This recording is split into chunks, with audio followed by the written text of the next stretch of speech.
What up, YouTube? This is the Young Chevy Truck YouTube channel, where I plan on showing you how to build a 1984 Chevy C10 truck that just burns rubber.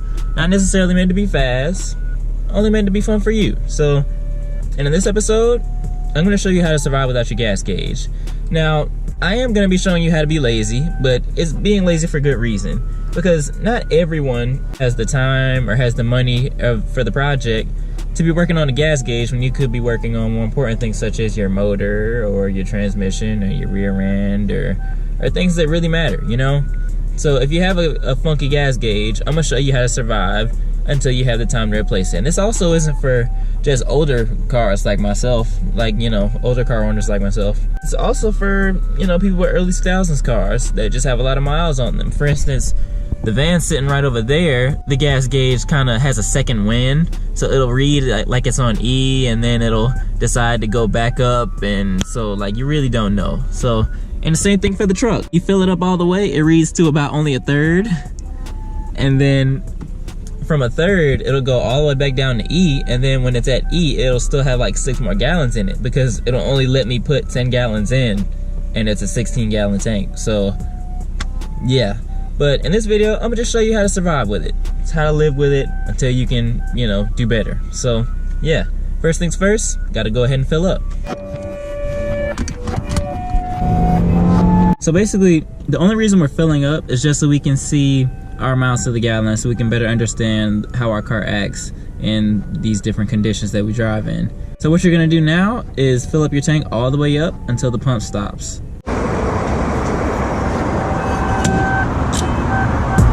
Now that you've gotten gas and you filled up and then you wait until the pump stops, make sure that you don't try to put more in on top of that when it stops, just for the sake of accuracy.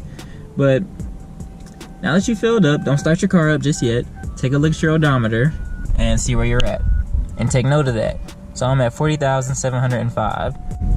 Alright, so now after you've taken note of how many miles you got on your car after the fill up, go ahead and drive around. Like I said, doesn't really matter where you go. All you gotta do is drive and take note of the conditions that you're driving in. Whether it be heavy traffic or street cruising or straight up highway. So I would consider this street cruising, because I'm going about 45 to 50 miles an hour. No traffic really, but I'm still not at like the best part of my miles to the gallon. Not in the sweet spot just yet, but right under it. Check out the Dodge dealer though, and that new SRT, freaking, what's that thing called? That new SRT Durango, that's what it is. All right, so now we're back at the gas station, and so we have 40,748 miles on our odometer right now. So we'll take that number, 40,748 minus 40,705. And we drove 43 miles. So now you want to go ahead and fill her up until the pump stops, like you just did before. And keep this number in mind, and then take note of the number of gallons that you use.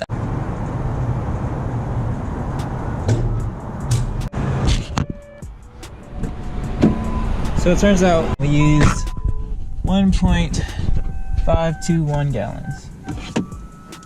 So of course, to calculate the miles to the gallon, you take the 43 miles and you divide it by 1.521, and boom. So we got 28.27 miles to the gallon on that trip. And that was classified as, I would say, street cruising, basically, because it was just around my hometown. You know, nothing highway, nothing crazy. It was no heavy traffic or anything like that. So I would classify that as street cruising, 28 miles to the gallon, which is pretty good.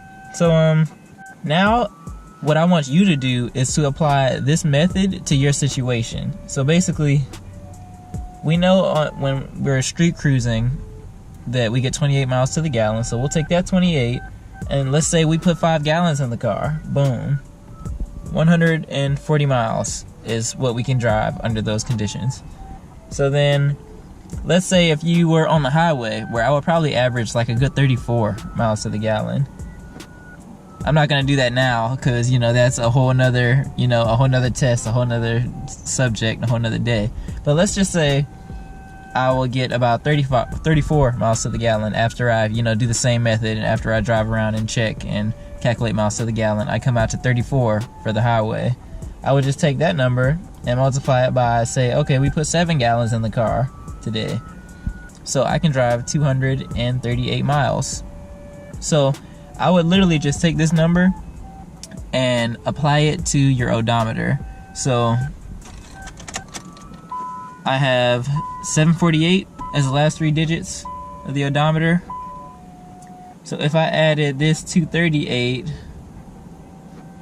then my last 3 digits will read 986 miles. It'll be 40,986. But I wouldn't just give it all away.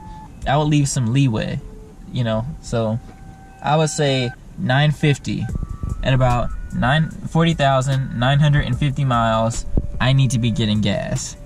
And that's basically the whole method right there. So I would just do what I just did, find out your miles to the gallon in different situations, and then apply it to how much gas you get at the gas station, and then chip off a little bit off of the end, you know, so that you don't run out of gas and you end up caught up somewhere.